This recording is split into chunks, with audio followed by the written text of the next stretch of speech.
Welcome back to Coffee with Alien Resistance. We've got myself, Guy. And Paradox. Today we're actually have our first guest for Coffee with Alien Resistance, Dr. Michael Heiser. A lot of people that have been around the Alien Resistance and the Ancient of Days scene know him very, very well. Aside from being the author of the thriller suspense novel, The Facade, Mike is working on the sequel to The Facade, The Portent. He's about a third to 40% through, and rather than just doing a lame reading of your bio or anything, I'll just ask you, as if you and I just met at a little party or something like that. Oh, hey, I hear you're the author of this book, The Facade. Tell me about your background, Mike, and what led into the writing of The Facade. Well, my background is not anything that would be official as far as ufology. My background is academic. My expertise is biblical studies, biblical theology, specifically Old Testament, or what we like to call Hebrew Bible, in academia. And it was during my, what should have been my first year of my dissertation. I was just kind of burned out. I wanted to take a break, and I thought, hey, I've always wanted to write a novel. Why don't I do that instead of writing my dissertation? So it didn't take too long to talk myself into doing that because, like I said, I just didn't want to write the dissertation. So I had really what I thought was a good idea. I'd always been interested in UFO stuff, paranormal stuff, and I'd gone through graduate school listening to Coast to Coast for 4 or 5 years. That was sort of an education, but, I tend to pursue things academically, so I, had all sorts of research material on the things that I was interested in. And I thought, why don't I marry the two here? Why don't I write a sort of a theological, paranormal, sci-fi kind of thriller? Just take the time and sort of take a break from school and do that. And so that's what I did. I worked on it for 6 months. First draft took me 6 months because that was literally all I did. And then sent it out to a few people and got some feedback and made some changes. And so really in 7, 8, 9 months, I had this manuscript that became known as The Facade. It's an excellent book. We both read it. 2 or 3 times. It's really engaging. Yeah, I've read it 3 times too. So. I remember reading it on a PDF screen back in Roswell at the Alien Resistance storefront. I think you sent it to me directly, but a lot of times when people talk about books that they can't put down, 10, 12 years ago, however long this was, I remember reading on a PDF, my computer screen, your book that I couldn't put down for hours on end into the night, and then wake up and pick up where I left off and keep reading. It's that good. Yeah, that's dedication right there, if you can do it on a PDF screen. I've had people tell me that they got it, and other than going to the bathroom, that was pretty much it for 24 hours or whatever it took them to read it. So that's dedication. I'm impressed. Oh, that's captivating. Yeah, that's a compliment to you. It really is that captivating. You kind of feel like you're in a movie. I bet you've heard that a lot, right? I actually have heard that a lot, and I don't know if there's any correlation to it, but I had never tried fiction before. I'd written lots of academic stuff. And I find myself doing the same thing now with the sequel, but I sort of, every point in what I had outlined, what I wanted to do, I had to run it through my head as though I was watching it on TV or on a movie or something like that. Who's in the room, who's there, what are their expressions, what's going on, all that kind of stuff. So I literally run it through my head, 12, 15 times, and then as I'm doing that, I think of potential problems in dialogue and different directions it could go and things like that. And so I'll take notes on that. The chapter that I'm getting ready to do right now, I'm actually in the same sort of process with that. Once I'm into it, then I know what's going to happen in the chapter and I get it down, and then I go back and I invariably change things in dialogue and all that sort of thing. But yeah, I have heard that, and I guess it might be a consequence of how I do it. Because I wasn't really trained to do anything different. So maybe there's a correlation there. So you self-published it. We know that. Originally, your first publication? Yep. Now there's a special edition of The Facade that has, I don't know, a 2 or 3 page, I don't know if you've seen that yet, 2 or 3 page sort of the story behind how The Facade came to be. I don't even know if I actually ever told you that, but there's that in it, and then there's more of a thoroughly annotated, up-to-date bibliography, and then there's the first 5 chapters of the sequel in the special edition. But I know your publisher would want us to mention the special edition, and you said it's got the additional features of how the Facade came about, Yeah. I mean, the whole self-publishing thing at the beginning, what literally happened was I had this manuscript and I sent it out, and one of my friends who lived on, I guess, about an hour away in Wisconsin, because, I was in graduate school at the time, he came over for the weekend after he had read it and, was just sort of blown away by it and said, well, you need to do something with this. And I said, okay, well, why don't you play publicist and we'll figure out, how this all works. So the joke was, we're gonna call Art Bell and we're gonna, try to get on Coast to Coast. We thought it was ridiculous because our impression was that there was this, Imperial Guard or phalanx around Art Bell that you'd never get through to him, And so we thought, I got to go back to my dissertation, and of course, he was a chaplain at a hospital in Racine, and so we're more or less going to go about our normal lives here, and we'll figure something out at some point. Is this Doug? Yeah, this is Doug, and. He sort of said he would play publicist, so he contacted Art Bell. And literally the next day, I came home from school, from teaching, and Drina met me at the door, my wife, and she said, "You're not going to believe who just called." And, she told me, and I, "Oh, come on, you got to be kidding." "No, it was Art Bell, and you're supposed to call him back." So I did, and I found out then, and of course I know from experience now that they never schedule anybody more than 2 weeks out. So it was just, okay, what do we do now? Because I don't really have a book, and we just never thought this would happen this way. And so it was sort of this sort of rush, panic, operation to get something in the works, which we managed to do incredibly in really about a week. But, since then, I've actually, I could go through some different episodes if you wanted to talk about them, but I actually prefer the idea that it's an underground sort of thing. It's a word of mouth sort of thing, because I'm quite skeptical that a normal Christian publisher would ever let anything like this get through the filter. I've had the experience of basically that not happening and leaving the conversation with quotes like, "We're trying to decide if we want to set trends or follow them." And, people just not wanting to go with it because it was so different, and it wasn't, Buffy from the Amish country meets the pastor and marries the pastor's son just before the rapture, kind of thing. It's not... A little closer to Buffy the Vampire Slayer, actually.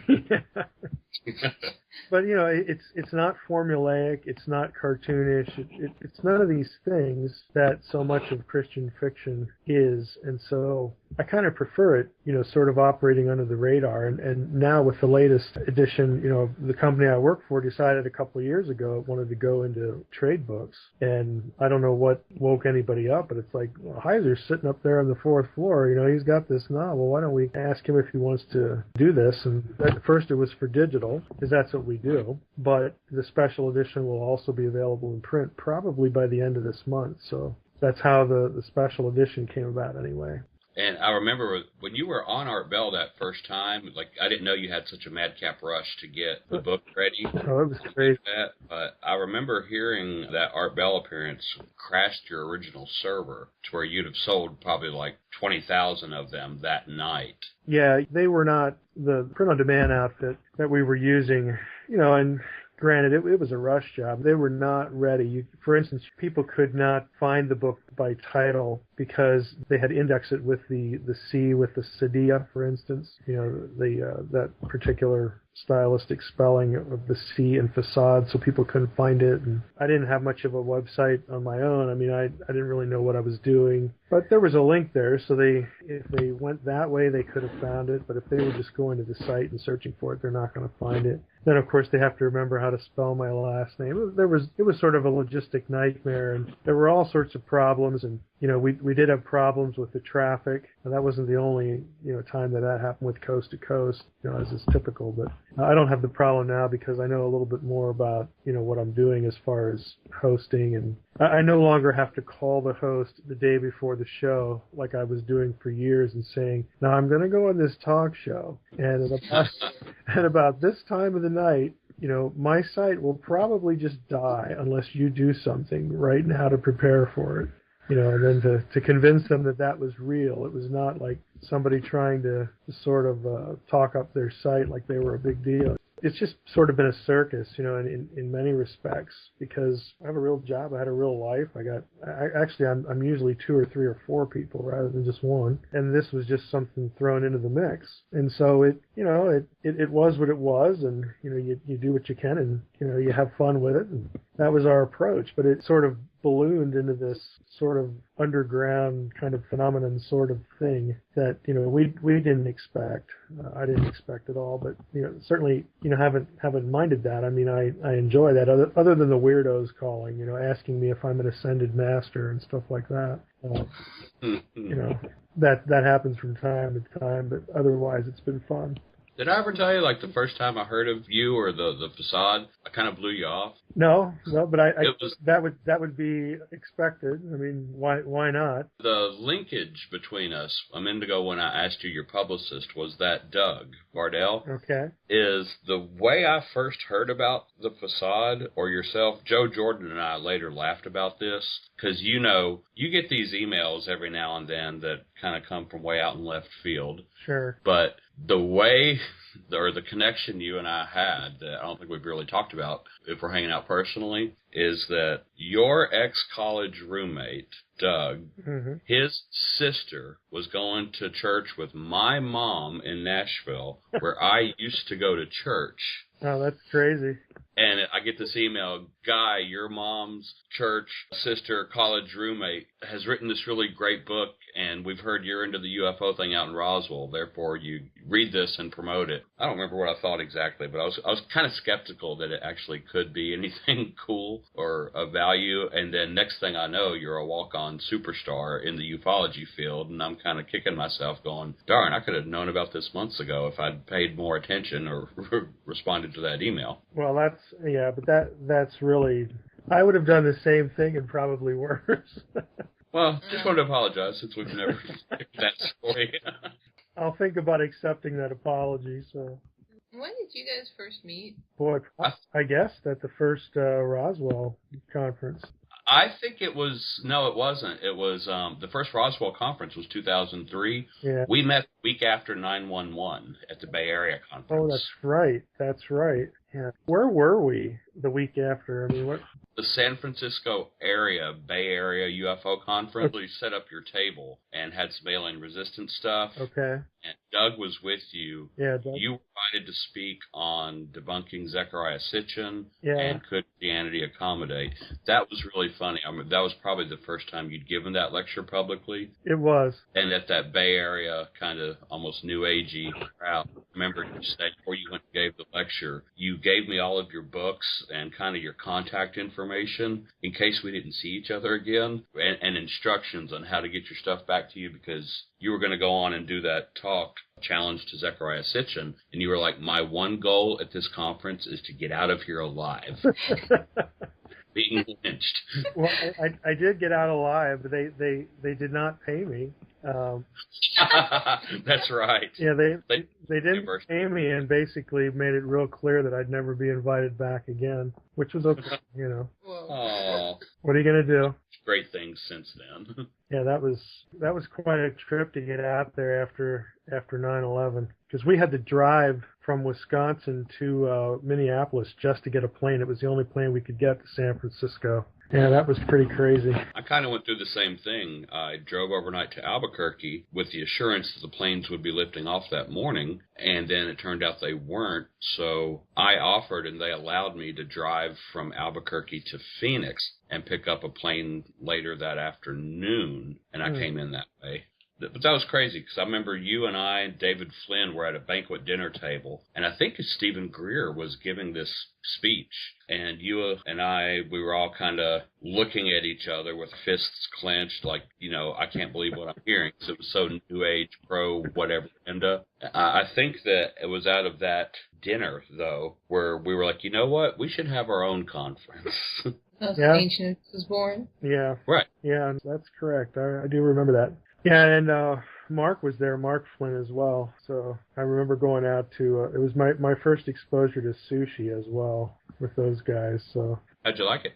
It's not something I'd really, hey, let's go out and get some sushi, but it's fine, Yeah, I'm not big on sushi either. Well, while I got you on the phone, what's going on with the portent? What can you tell me about that? Well, I should say, first of all, everybody wants to know what the word portent means. And basically, it's an ominous warning of things to come, is what a portent is. So it's definitely something that's coming down the pike and a little bit of a sinister tone to it. So that's what the title word means, and I think it really does and will typify the content. What can I say? Have you read the first 5 chapters of the sequel? We haven't. Unfortunately. Okay. I'm trying to think of boy. You're probably better off asking me questions about it, and then I can say yes or no. I can address that. Okay. Are Brian and Melissa on the lam in hiding from the secret Kabul government? They are where the Facade left them. They're in North Dakota. She, of course, is pregnant. She is pregnant, and of course doesn't know how she's pregnant. And, she has a teaching position that Father Benedict arranged at the college. Brian, they're living under pseudonyms, right? Yeah, they took different last names, and at the end of the Facade, there was a question what's the relationship here, but they have decided to pretend to be married. It just works better with insurance and all that sort of stuff, and it both answers questions that they could potentially be asked, but of course, it might raise a few as well. But they are pretending to be husband and wife, and she's a little better at it than he is. Let's put it that way. Now, the main character, Brian, is based on you, right? Yeah. Version. Yeah, he is me. I would say he's me by field of expertise, obviously, but he's me sort of when I was in college. That would be where he is at in terms of his emotional state, that sort of thing, his self-image and whatnot. So, he's not completely me. He's mostly me in that regard, but he's, I've grown up since college, but he's where I was, back then. So he would be in his 30s, early 30s, and Melissa would be the same. So they're trying to make a go of it in North Dakota and trying to stay hidden and also trying to make their new identity believable. And at the end of the Facade, they're not even really sweethearts yet, are they? See, I always ask people how they would assess their relationship at the end of the Facade. So I would ask both of you what you think of that, and then I'll respond. Where do you think? It's they're close. Yeah, knowing how fiction, movies, and television works, it's a classic. You can see this one coming relationship. For starters, she's the antagonist. She's against fundamental Christianity, bashing the cults. He is a fundamental Christian. I think what you were trying to say earlier about his character, young where you used to be, you might even say a little socially awkward. Oh, he's very socially awkward. Okay. Well, I didn't want to... I'm choosing my word carefully. Well, let me go even further. He's just socially inept. Okay. And he's very conservative theologically. I mean, he's not a fundy like I would think of them, or a lot of people would think of them, but he's conservative, in that regard with his theology. But again, and this is like me today. I mean, I'm theologically conservative, but I have all these really strange ideas on things like the divine counsel that people look at me like I got two heads. I mean, he is me. It is about the text and nothing else. That's what he's committed to. And, if a group, doesn't like that, well, that's just unfortunate, but it isn't going to change. The answers are still going to be the same that I'm giving you today. So he's that, but again, he's very socially backward, and she has some real issues, very, really, for, what we would say, humanly speaking, are good reasons, for her to just hate the church, hate Christianity and things like that. So, they are thrown together, and of course, there's the pivotal scene in the Facade where, she's basically trashed him the whole time, but then he makes the decision to basically save her life at the expense of his own. Yeah. And that's just a turning point, not only, in the story, but it's a turning point for them. It starts them down, this road that they're on. But, at the end of the book, he is committed to her, and in pretty much every way. I mean, it's not terribly overt, but you can tell by some of the stuff he does that, he's all in. And as a matter of speaking, now he is her hero, because of the action you're talking about in the book. Yeah, he basically saves her. She's still processing Right. all of this, but she's not even saved, right? Well, I mean, that's an issue, because she, for those who haven't read, the book, one of the thing that embittered her in the Facade was, she was raised as a believer in a Christian home, and she goes off to college, and her wonderful Christian boyfriend winds up, taking her to a party, and she gets raped there by this guy, and some others as well, and he's not repentant over it. In fact, her parents and the people, back at their church that this guy's connected to, really push her to get an abortion, which she does. And from that moment on, I mean, there's a scene in the portent where she's talking with somebody, and she just sums it up basically. From that point on, it was about revenge. It was about rebellion and revenge. And so that was her life. I'm going to do what I want with whoever I want. And if I can ruin some of these Christians along the way, well, that's just great. That's what I'm about.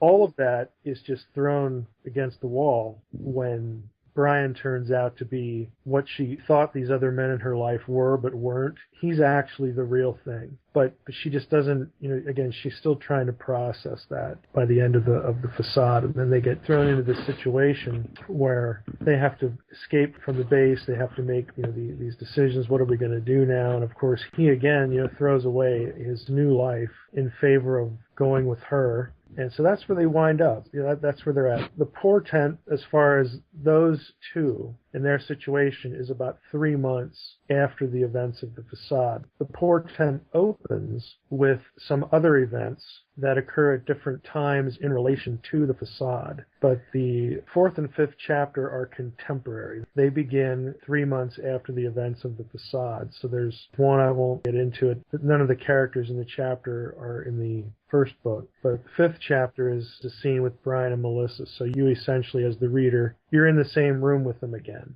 You're there with them in North Dakota, and that's where the book opens, as far as the old characters.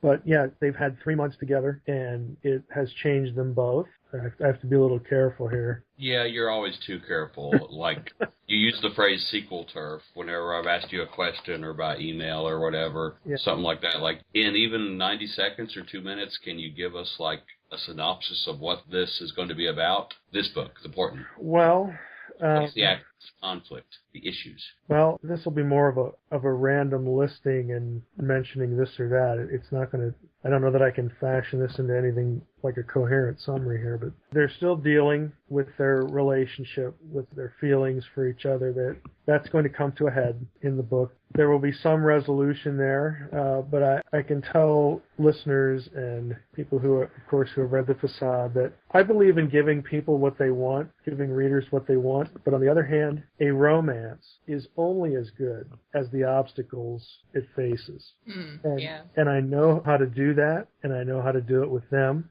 That's about all I can say there. That's one issue. He is unemployed. I mean, right now they have plenty of money because of Father Benedict and Dr. Banstra had tried to arrange for them, so they're okay. But he doesn't really know what to do with himself because he can't go back, to his old life. So at the end of the Facade, Benedict had encouraged him to put stuff out on the internet about what he thinks, what, not specifics about what he's seen because that would give away who the author is, of the material. He can't get into too many specifics. Like, you can't say, hey, I spent the summer at Area 51. And right.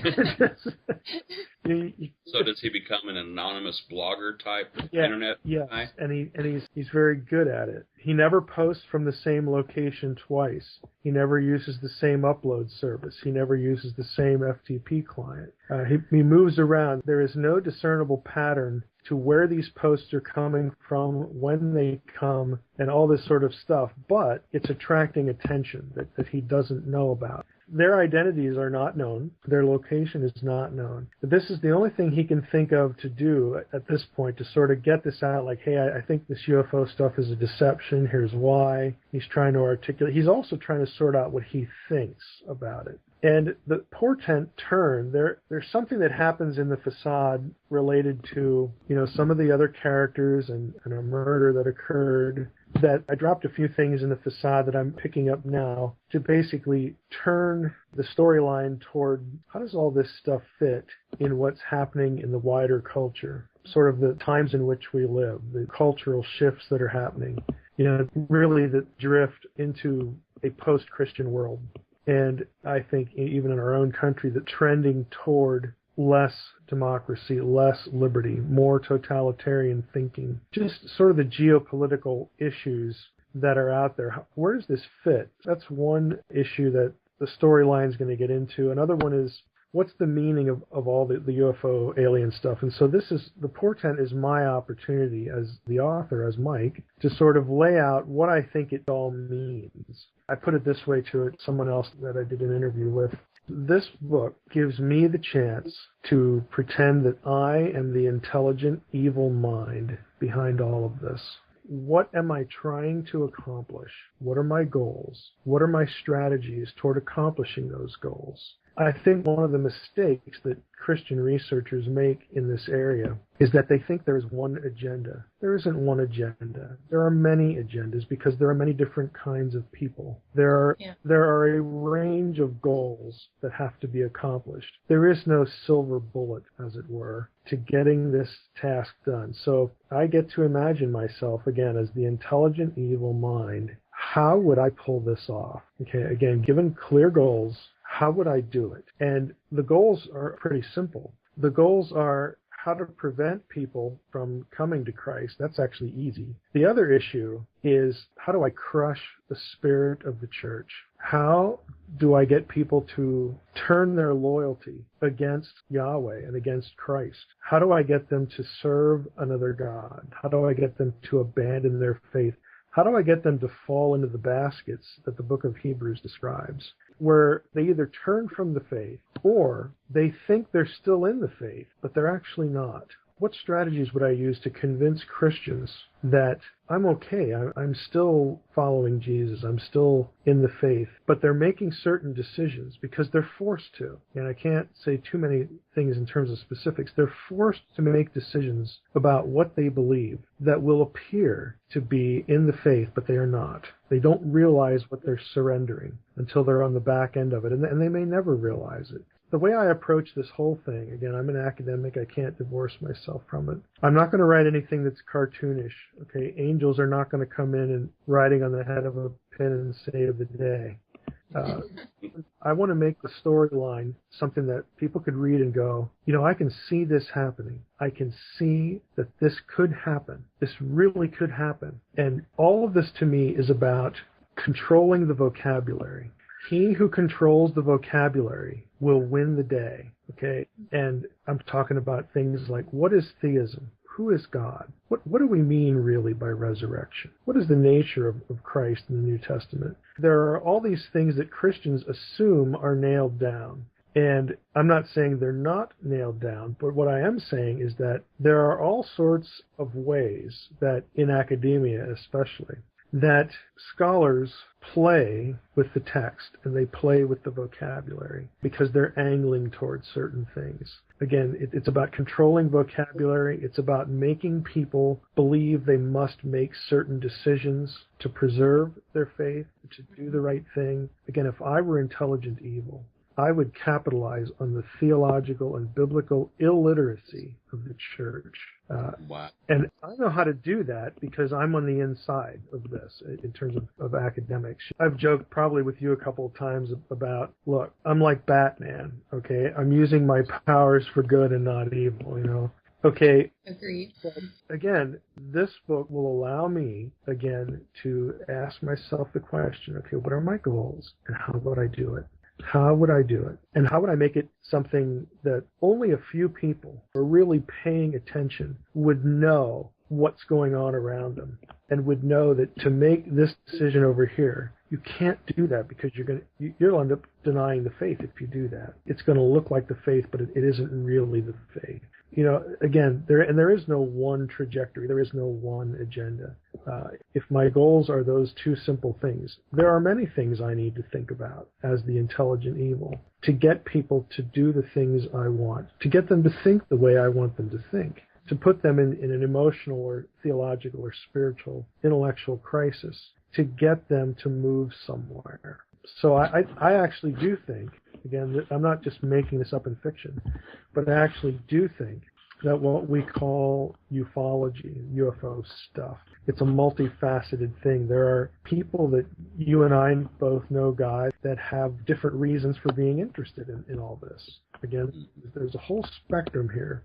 So, they would all answer the question, well, what does it mean differently? I think that one of those groups, there is a group within what we would call the military-industrial complex that is deliberately using this to advance for lack of a better word, a fascist worldview. And there are ways that you could use this to move people into that bottleneck or to embrace the idea. You either herd them there or they come running. Okay, that's one perspective. But I also think there's a greater, again, a non-human intelligence about this, a non-human intelligent evil that is also going to use this to create, again, these situations where people must make decisions, where they're duped into, again, surrendering the faith and abandoning the faith, and they don't even realize it. So those are sort of the two trajectories that I'm going to lay on most when it comes to what happens with Brian and others that he meets. And, some of the characters from the Facade will, of course, be in the portents, not just Brian and Melissa. You've got us, both of us over here, mouthing the word wow, wow. We have some really good themes.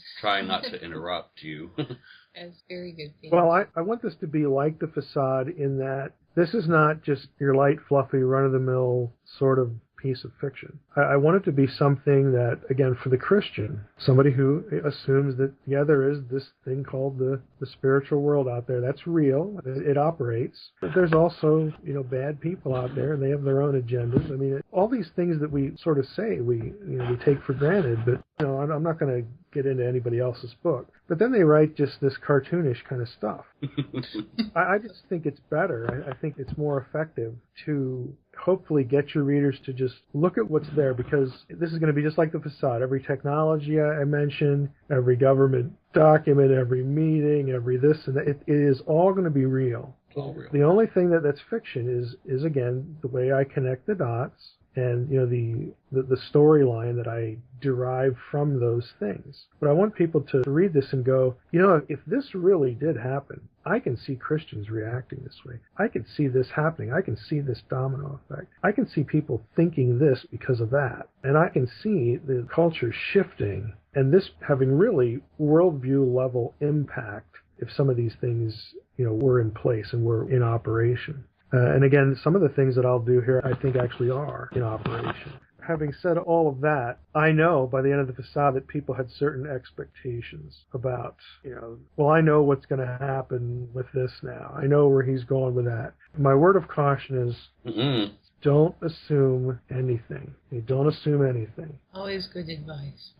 That's the sense I always got from reading the Facade is you cannot guess where this is going or where he's going with this. I'll attest to that. And now I can be annoying to go to a movie with, for example, or watch a TV show because I can see formulas unfolding. And half the time I'm watching a movie or a TV show, I can kind of mouth out the next line before it comes. And the Facade kind of stymied me in that way. One of the points near the end of the Facade, the evil character, you were saying how evil would use worldviews, etc. I found myself kind of astounded, like jaw dropping open. You made it plain that the evil entity was letting Brian go because he was going to somehow use him within the church to push the agenda.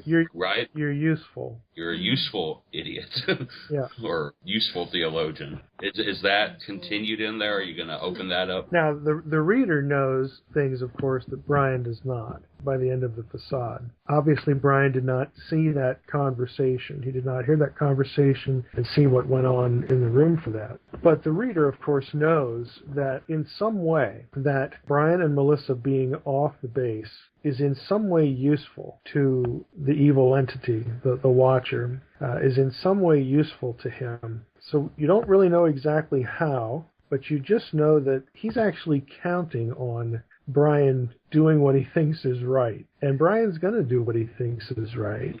But all of that, again, will essentially be a piece in a larger mosaic, a larger, puzzle that will get used by intelligent evil to further a particular end. Again, Brian is in a mismatched chess match, okay?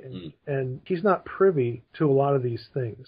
But again, we know as believers that, yeah, that's a mismatched chess match, but the Watchers are in a mismatched chess match too. They are outgunned as well, whether they want to admit it or not. And again, the portent will also give me the opportunity to play with, a few theological things. I mean, eschatology is going to be part of this. And, for your listeners that don't know, I really don't like eschatology. I don't like any of the systems. I think they all cheat. But I'm going to be dealing with eschatological stuff, again, in a certain way that, again, will be useful.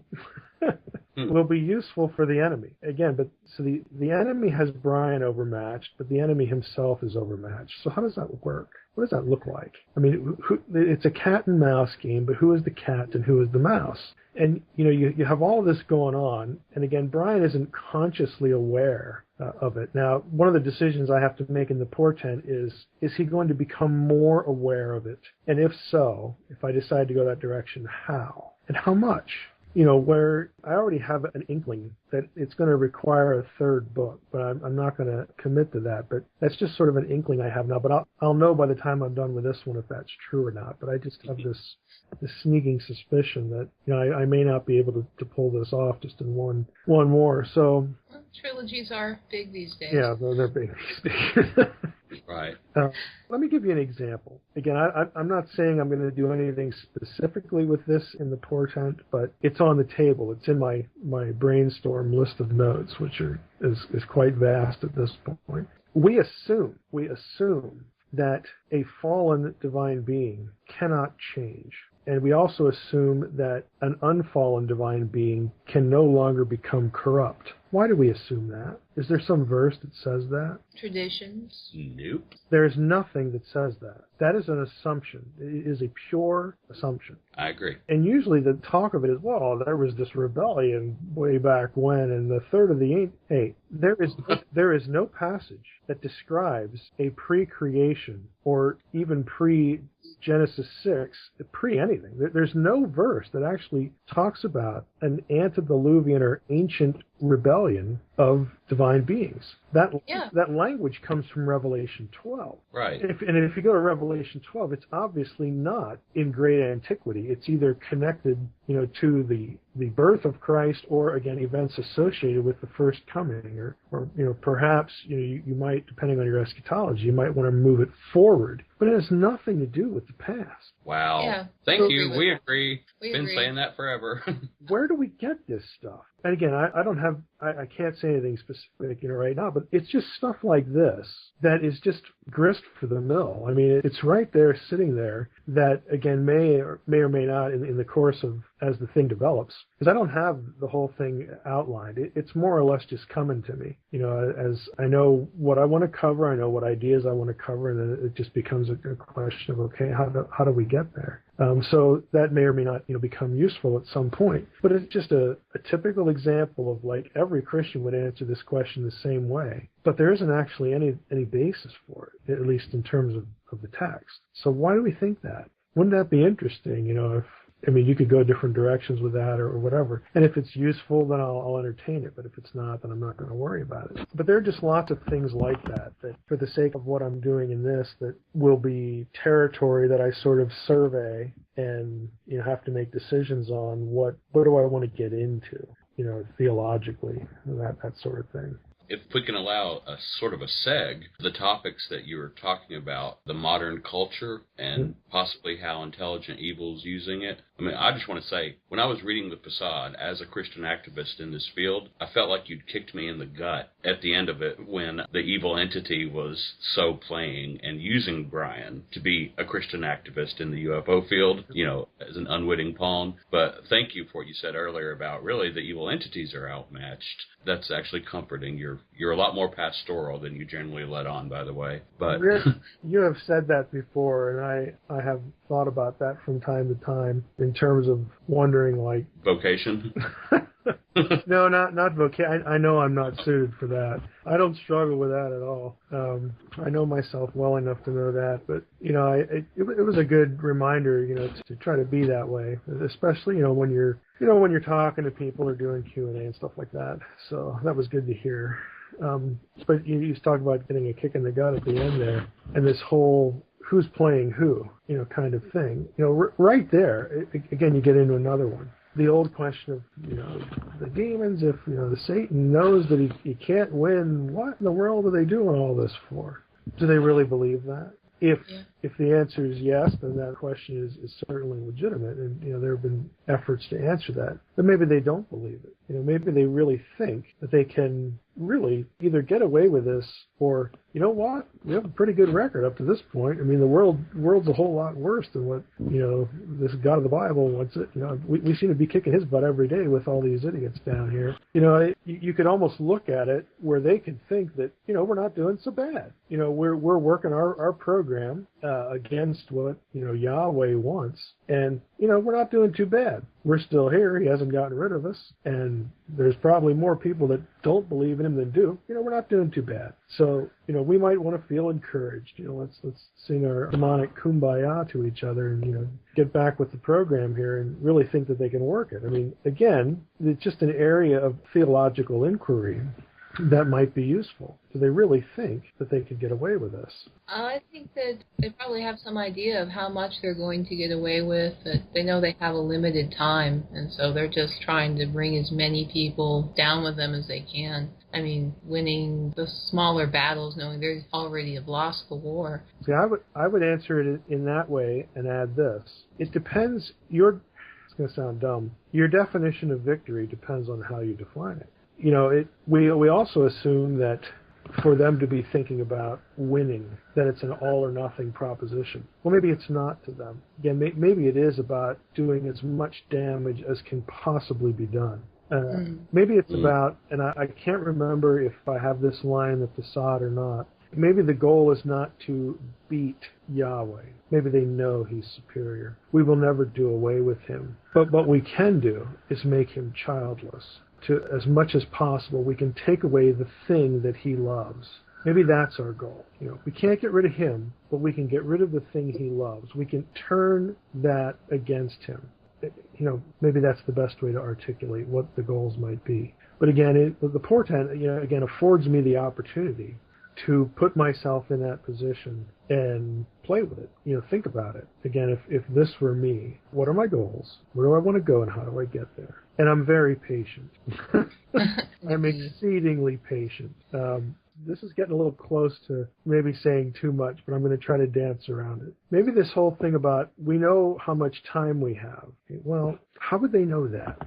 Again, if Jesus doesn't know the day or hour, how would they know it? And maybe if they think they have an inkling of God's quote-unquote prophetic timetable, maybe it has something to do with the signs in the sky and celestial signs and all this sort of thing. To guess that right, you have to make certain decisions on certain things said in the text. Maybe they guessed wrong. Maybe they guessed right. Who's the one guessing right and wrong?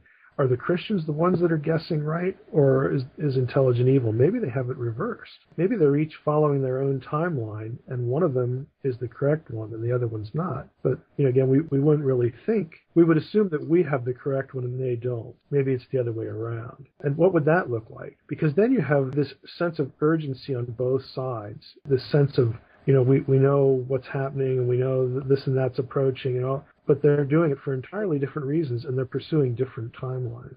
That would, I'll say this, that would certainly be useful, in a storyline, especially, when you get into situations where it looks like you've gained a victory or it looks like you've suffered a defeat. Well, maybe you haven't. Maybe you have, maybe you haven't. Because it just depends on getting certain things right, and you're making guesses. We have to guess, they have to guess. And there's this sense that we need to make guesses. But we don't know that we're guessing correctly. And for intelligent evil, again, how does that affect their plans? How does that affect the agenda? How does that, motivate them? How does that enter into their planning? All that sort of thing. So there's a number of ways, again, that you can go with some of these important ideas that a lot of Christians out there, really sort of, I know what's going to happen in the end times. Sure, this is the Bible. You just have to open up the Bible and read it. Really? Really? Let's just play with that for a while.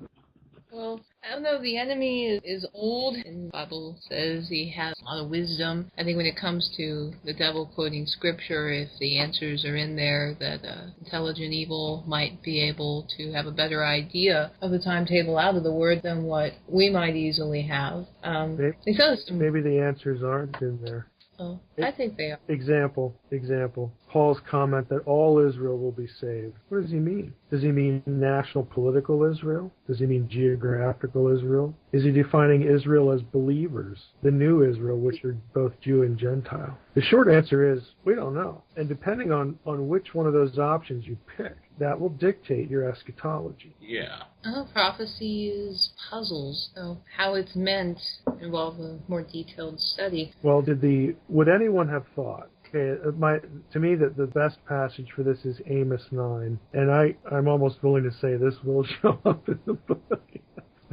Amos 9, 10 through 12. It's the prophecy about the tabernacle of David being rebuilt. I mean, there's three verbs there: rebuilt, like built again, and so on and so forth. So that the remnant of Edom, might be, I'm trying to remember the exact terminology. The focus there is the remnant of Edom. What's the verse? 9, 10 through 12? Yeah, Amos 9, 10 through 12. Go ahead and read that out loud for the audience. All the sinners of my people shall die by the sword, which say the evil shall not overtake nor prevent us. In that day will I raise up the tabernacle of David that is fallen, and close up the breaches thereof. And I will raise up his ruins, and I will build it as in the days of old, that they may possess the remnant of Edom and of all the heathen, which are called by my name, saith the Lord that doeth this. Is that it? Yeah. Now, what would you expect the outcome of that prophecy to be? If you were a disciple, you're sitting there in first century Judah, first century Jerusalem, and you go to synagogue one day and that's the passage. What are you thinking? I can't give a really thought-out answer on the fly of this. I haven't studied it much. Well, you don't have to. Just what do you think? What's your first sort of impulse? Let me see the passage. I don't have my glasses on. Hold on. I'm going to step away and read it. What's your first impulse when you read Amos 9, 10 through 12? Rebuilding the tent of David that's fallen and all this kind of stuff. What is that describing? What's going to happen? How does that come true? What do you think, Guy? I feel like we've got a pop quiz going right now. It's not a quiz. I can almost say no matter what you say, I'm going to pull the rug out from under you. David's kingdom will be restored and his people will be saved. I kind of need to read the rest of Amos, right, going back to get the context here to really give a good answer, so I'm not really willing to comment.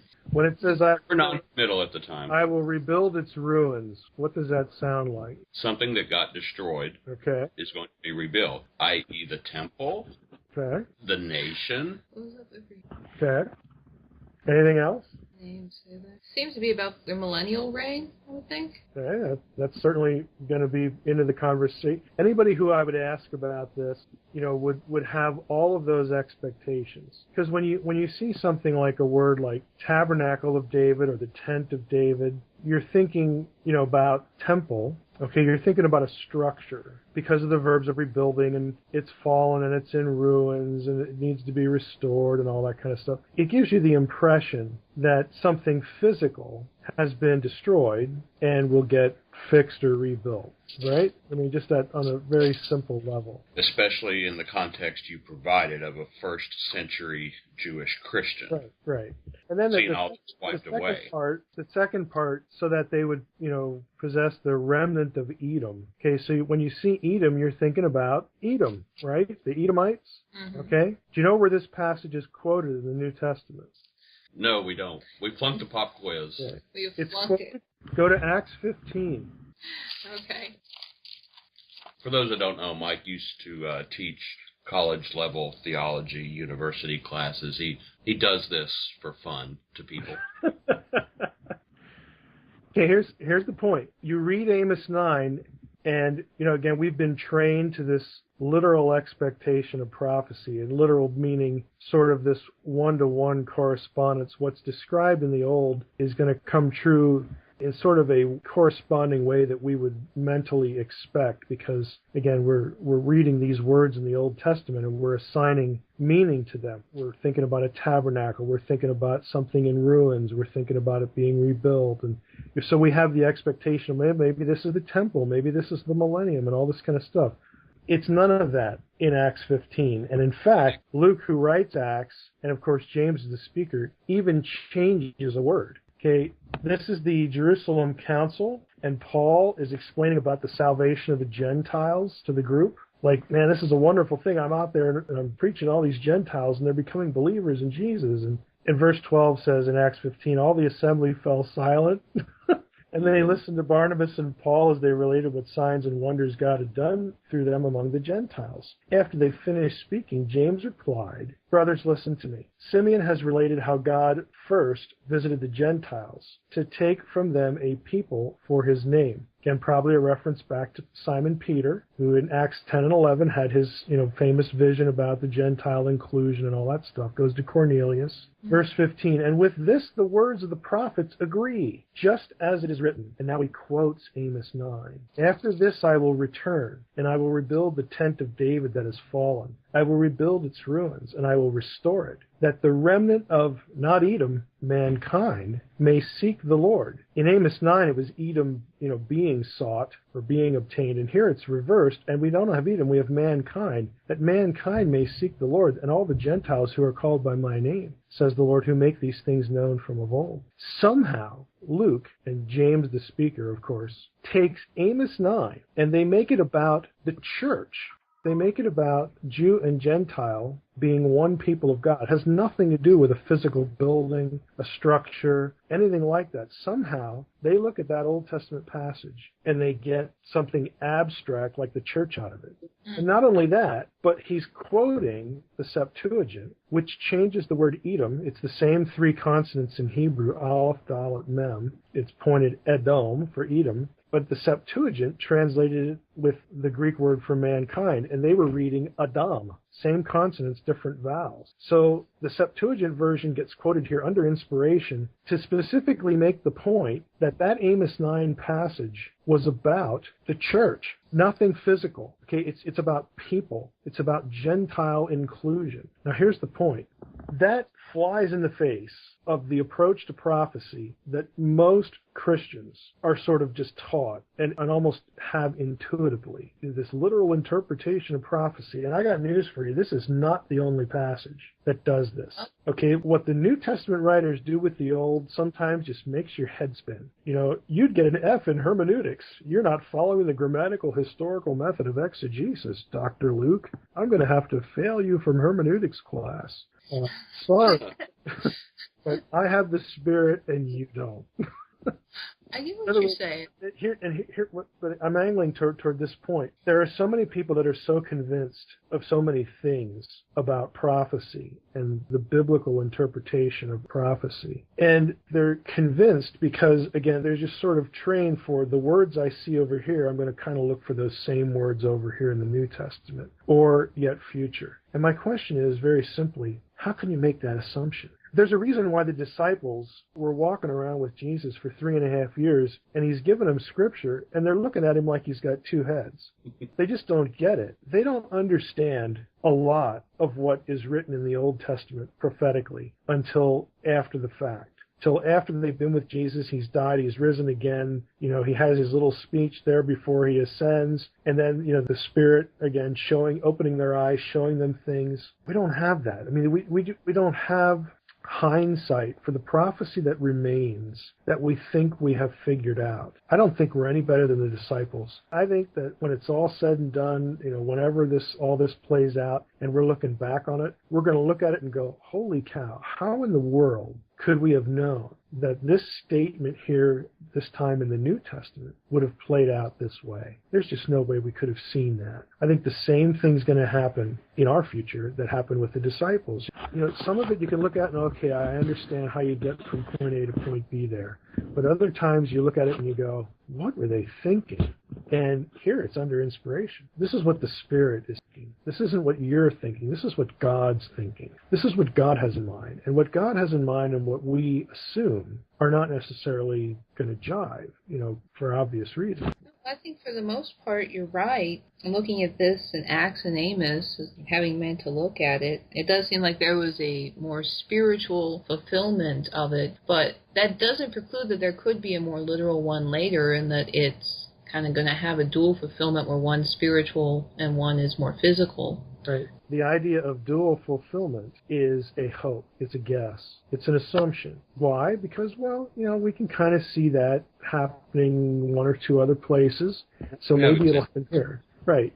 And the operative word there is maybe. Well, I mean, it has been seen, I would think, in other places. Like in Acts, whenever he's talking about in the last days, my spirit will be poured out on all flesh. That happened then with the last days, with maybe one meaning, and literally happened. But then you just look at more of the charismatics here just in the last 100 years, you could say, well, it seems to be happening again in the last days in a different way. So, I mean, I can see dual and cyclic fulfillments. Oh, it happens.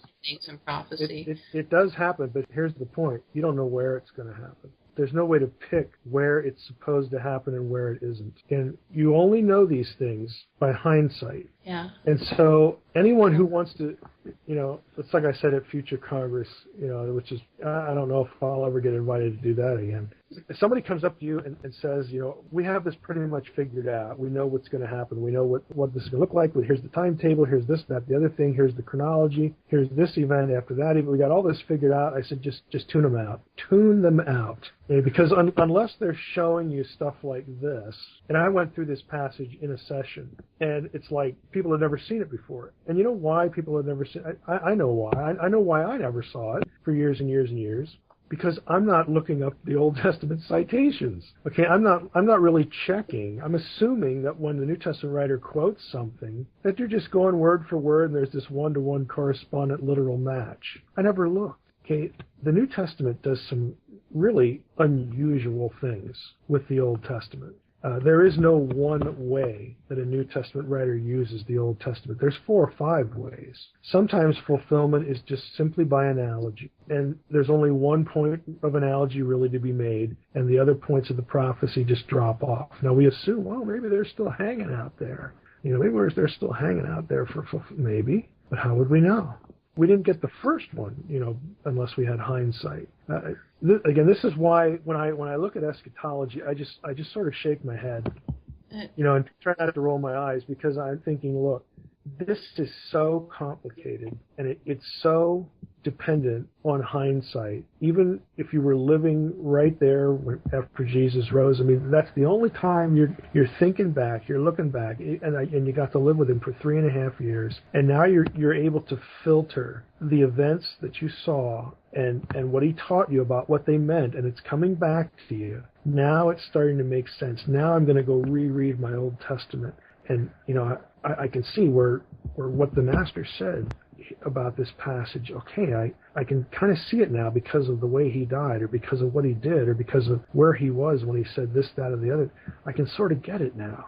They didn't have any roadmap. They didn't have any of that, and we don't have any of that because we're living in this moment where we've got stuff sort of still out there, and we're sitting here trying to figure it out. And all I'm saying is, look, you mean anybody that says they've got this figured out, just tune them out, because they don't. Okay, they're not going to be able to do this, because I think the most reasonable expectation is that if prophecy didn't work this neatly the first time, it ain't going to work this neatly now. We are in no better position, without being able to, again, to see what's in God's head as opposed to our best efforts, to understand these things. So there are any number of things in prophecy that are just, I think, this is my own personal take, I think a lot of prophecy is deliberately ambiguous. Because, again, like with the first coming, the whole first time, I think I mentioned this when we were in Nashville, this whole sense of, hey, look, if the powers, the demonic powers had known, what the result of the crucifixion would be, they would have never done it. Even something that central to theology, the idea that Messiah is going to become incarnate, has to suffer and die, and blah, blah, blah, blah, blah. Even Paul says, if they had known what the fallout would be, that it essentially is the catalyst event to their ruin and to God's plan, they would have never done this. So I think prophecy is just that's just the way it is. Well, I think it's riddles and puzzles, and I agree it is meant to be ambiguous, and I would agree that hindsight is one of the best ways we learn how the writings actually apply into reality when it comes to fulfillment. But, I do think that also, look at John the Baptist. I mean, he was aware of what was going on. There was at least one exception that kind of got this was the time, and here the Lord is... How much did John know? He did know something. There still are prophets. I mean, I can agree that, I think for the most part we're going to be looking backwards and be like, oh, that's what that meant, about the fulfillment later. But there are exceptions, too. Well, I wouldn't say we can't know anything. I'm saying we can't know a lot, and that for the most part we're guessing. And one of your points earlier was that both the Christian church and intelligent evil are guessing. I think they're both guessing. We have our agendas, our timetables, our beliefs, and we are acting upon them, and we have a worldview built around them. And you're just, like you have been as long as I've known you, Mike Heiser is still asking, could Christianity accept a genuine Bible prophecy? Well, right. I ask lots of questions that get me into trouble. But again, going back to Nicole's thought, I do think that, again, intelligent evil has some sense that, look, whether we like to admit it or not, we are not ontologically on par with Yahweh. We know that. We hate him, but we know it. But having said that, we know that he has let humanity be what it is. I mean, there is genuine free will. There's all this kind of stuff. All the imaging theology is important here, and all this kind of stuff that I do. We know that he has chosen to allow humans as his imagers and us as his imagers. He's given us freedom. Now, Yahweh claims that he has ordained the ends, and he will steer all things to his desired end. We may or may not believe that. Okay, we know he's bigger than us, but you know what?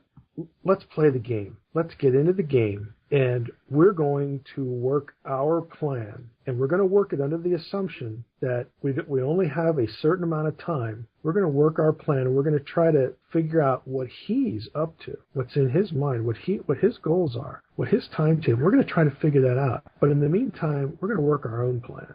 And our own plan, again, is going back to some of these themes. And then you go to the human side, and humans are trying, believers anyway, are trying to take a look and trying to figure out what is in God's mind as well. What's the timetable? What's going on? The disadvantage to a lot of humans is that they don't believe that the supernatural world is thinking about anything. Okay, because, well, these demons, they're just like sitting there licking their wounds if they're even real. We have to accept God and Jesus, because otherwise what the heck are we doing here anyway? But this whole supernatural world that's interacting with humanity and that has intelligence and there's hierarchy and there's dominion, I don't know if we can believe any of that. So, I mean, there's just a lot of the church that's just dumb as a box of rocks. I mean, it just, they're not thinking about anything. They're not can't think about anything. And they are just low-hanging fruit. Well, okay? It's a body of many parts, So on the other side, there's people that by God's grace get to help with teaching them and leading them into truth. And the dumb ones may be doing the heavy lifting and giving the money that funds. Well, I mean, God typically works in very small scale ways too. That I think this is going to sound dumb, but my impression is that God doesn't mind operating under the radar. In all sorts of quote unquote invisible ways. But the real lament I feel, for the church, I think the church is filled with a lot of bright people that are capable of thinking well about a lot of things, but they're either never confronted with the need to think well about certain things, and they're never given enough content so that they can sort of begin that process, or they don't care. I mean, you got three different groups there. We can speculate about which group's bigger and smaller and all that kind of stuff, but there are very few people, within the church that, I mean, really, when push comes to shove, that acquiring biblical knowledge and thinking theologically that it's not a terribly high priority, for them. I mean, all of us, we know exceptions to this. But on the one hand, people they're out living their lives, and that's understandable. They have worries, they have concerns. We all have those things.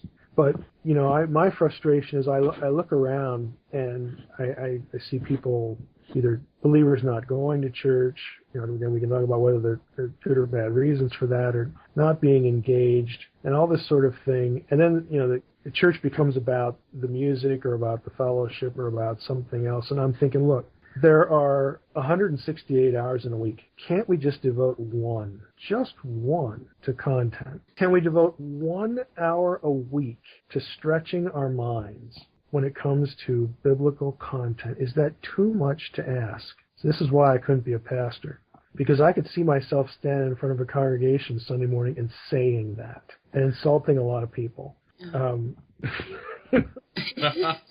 I mean, literally just saying things like, look, there are lots of churches here in town or nearby. If you can't tolerate content, you just need to go to one of the other ones. You must have a tolerance for content to be happy here. I like you. I'm sure you're a good guy. I'm sure you're a wonderful mom, whatever. But if you can't tolerate content, I'm just telling you, go somewhere else. You'll be happier.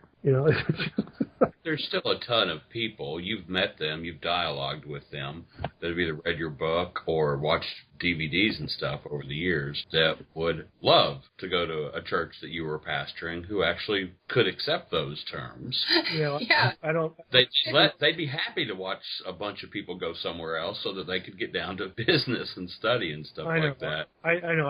I meet these lurkers everywhere, and I. Not in church, right? Well, no, in and out. I don't know what to say to them. It's disturbing. I mean, I feel for them, and I'm just concerned that the church is just really vulnerable when it comes to the world of ideas. Being able to really think theologically, not just within the Bible, but really as things external to our faith. Would sort of impinge upon our worldview, that people are able to think well when it comes to that. And so, again, since my head is in this now, again, in the sequel, and these are the kinds of thoughts I'm thinking, it's disturbing because, again, he who controls the vocabulary has a significant advantage when there's not enough on the other side that can really take what's being said head on and saying, no, this is not the case. This is not the truth. I know exactly what you're doing with the words you're using, and I'm going to tear it apart in front of this audience here. I'm going to show them what you are doing.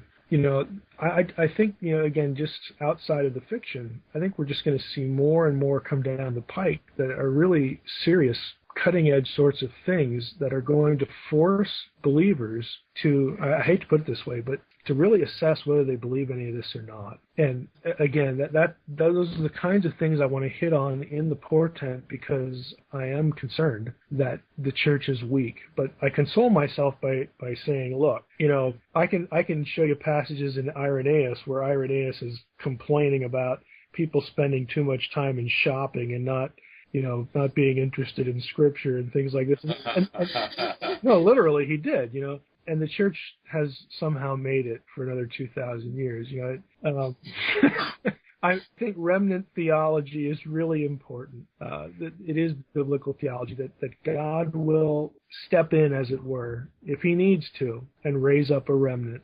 He will win in the end. Things will move toward the end that he has decreed, and that he doesn't need to impinge on free will to get it there. But he will not let it die. And again, these are the sorts of things that console me when I'm sitting there at 1 a.m. looking at my notes, going, "This is just awful." I'm depressed.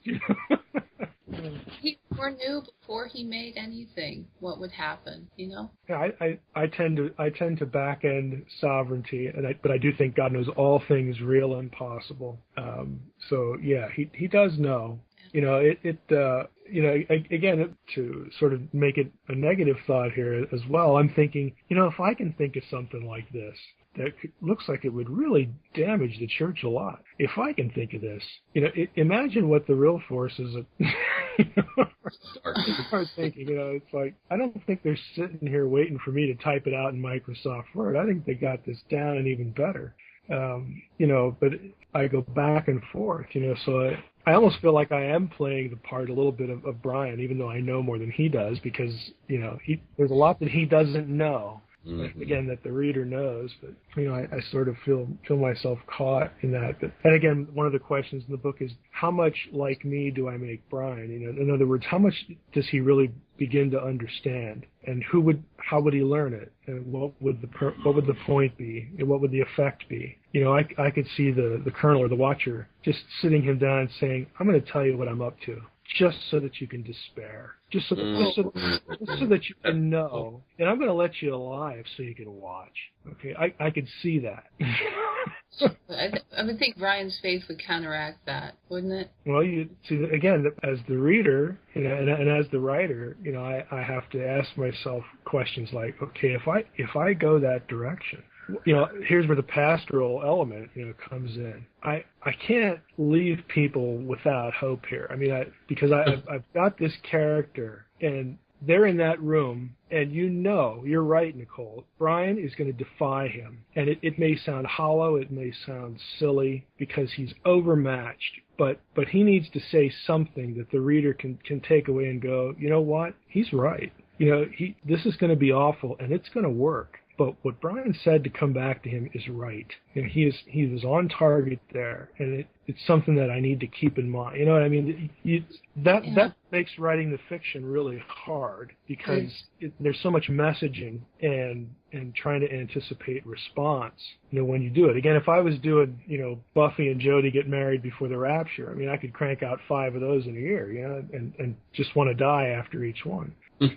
But this is just, there's just a lot more going on here than that, and I intend for it to be that way. I want it to be that way, because I don't know how else I could communicate a lot of things that I think about other than by virtue of a story. So I can see leaving the readers with hope, and that Brian would come back. I mean, you're saying it's fiction, but yet it is based in reality, and the reality is that God wins. Yeah. So see, and there's the tricky part too, because if I do, and I do want it to be realistic, that somebody could read this and go, I could see where the culture, I could see where the church could start thinking this, that, or the other thing, and I can see what the impact would be if I do that well. I don't want to leave the audience in despair. I don't want to do it. I don't want to do it so well, and then the end.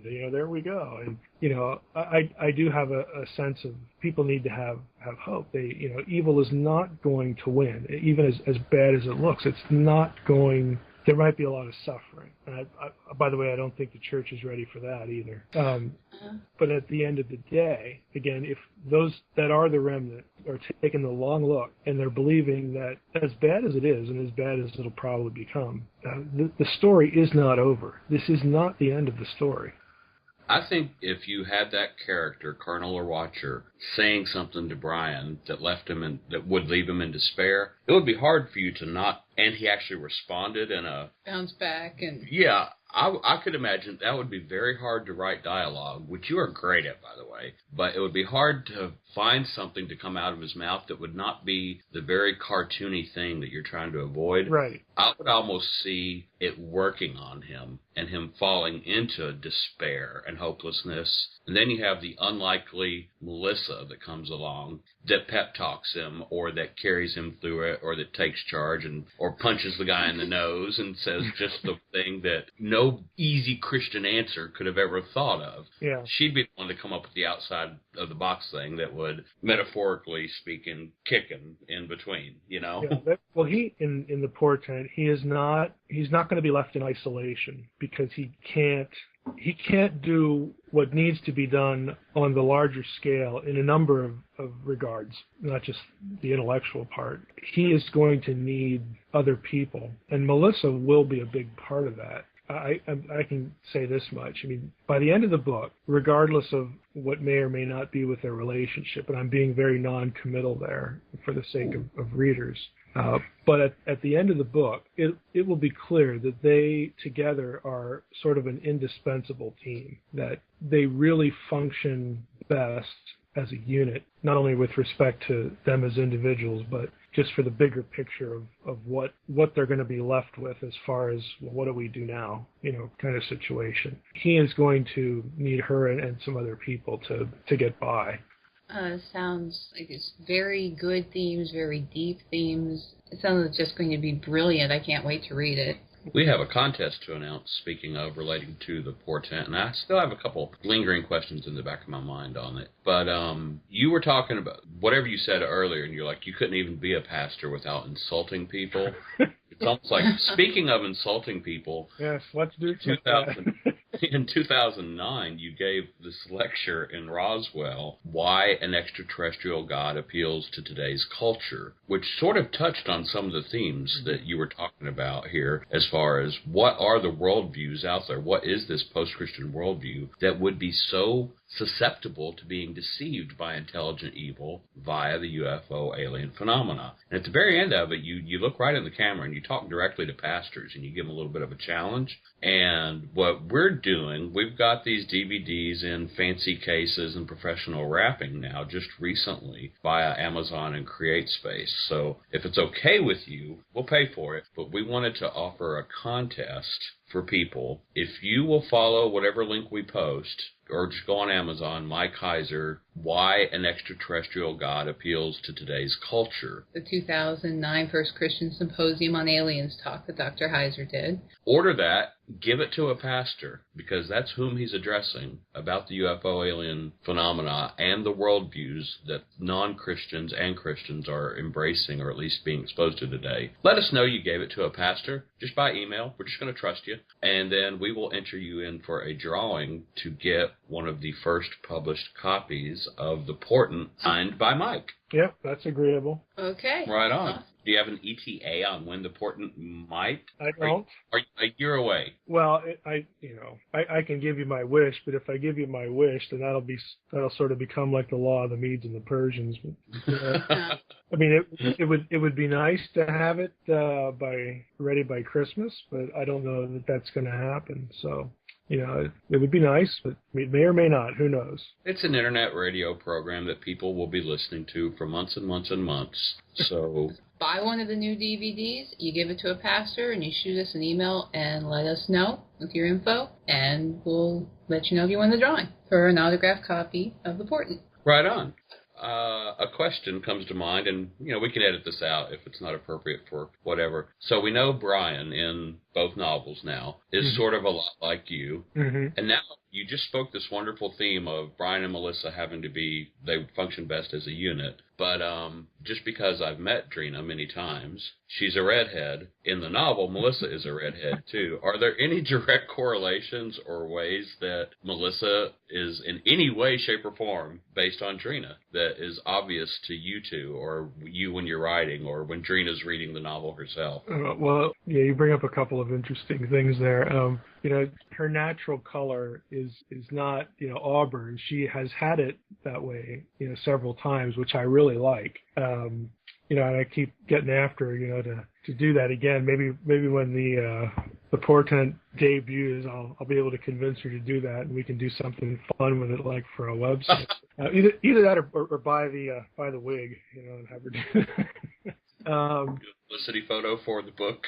Yeah, you two together. Yeah. If I ever mentioned that to the director of marketing, he'd probably throw his influence behind that.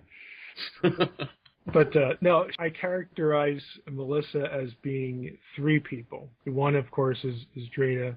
She's an amalgamation of three. One is Drina. One, of course, is the Dana Scully character, not necessarily Gillian Anderson, of course, but the character Dana Scully. And the other is a woman who I will not name because I just don't like her.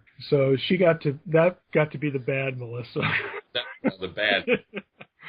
Okay. There was somebody that there's just a personality issue there. So I sort of threw all three of those together, and out came Melissa. Now the bad Melissa is fading, and was fading at the end of the Facade, and becoming more of the other two. So But I imagine that she'll have flashes, of the other, especially when she gets irritated with Brian's awkwardness, at different points. But that's about all I'll say there. I'm sure I can't be the only one to have asked that question, No. even if they didn't ask it of you. Drina, does she hate that question, or does she just... No. And about reading it, I mean, I'm really paranoid about the sequel. Like, I'll be sitting there where I do my work, and if Drina walks behind me, I'll minimize the window. And she's like, will you knock it off? I'm not doing it. I just don't want any leaks, No leaks at all. What about the when we saw each other last in person here in town, in Nashville? You mentioned to me that you had this real shady Malone character hanging out in the background. What's happening with him? Yeah, I have named some characters off the old in the old beginning days of the Roswell stuff. I've taken some names from people that were associated with that, and sort of at the beginning of all this.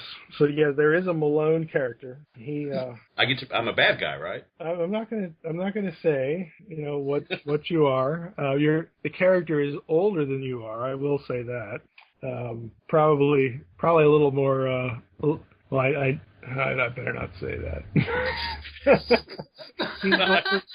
Go ahead. It's fiction. Yeah. Say whatever. Brian pokes fun at him in one scene and refers to him as Wilford Brimley, but he doesn't like that.